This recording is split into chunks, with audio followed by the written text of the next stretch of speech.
Сәлем достар, сіздерге бүгін жүрекжей пирогты, қазіргі кездегі хит болып жатқан ең керемет пирогтарды сізге жасап көрсететін боламын. Рецепті оңай, осылай 3 жұмыртқамен қантты жақсылап миксерлейсіз, әппақ болып көтеріледі.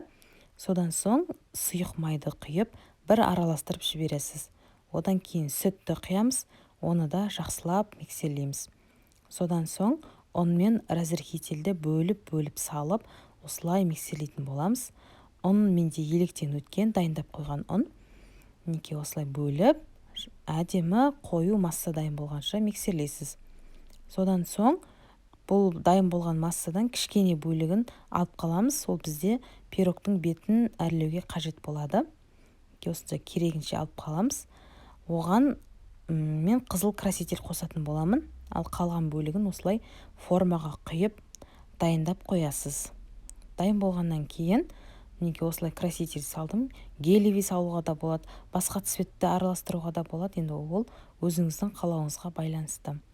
Осылай дайындап, мен шприцқа тартып алдым да, осылай пирогтардың бетіне қойып шықтым.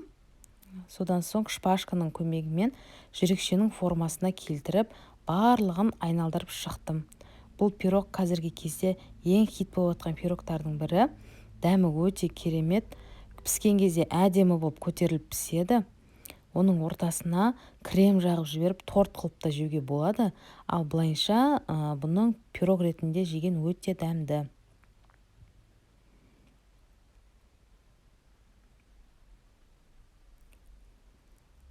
Дайын болған пирогымызды қызып тұрған пешке саласыздар. Бірінші беті сәл күйіңкіреген сияқты болады, оған қорықпаңыздар. Бұл да қалай бисквит сияқты болып піседі. Ортасын піскен шпажкамен тексеріп көресіз. Кескен кездегі түрі осындай, өте жұмсақ, міне көріп тұрсыздар. Өте дәмді болып шығады. Оңай, жеңіл рецептпен сіздер жасап көріңіздер. Сіздерге ас болсын, маған тіркеліп лайк басуды ұмытпаңыздар.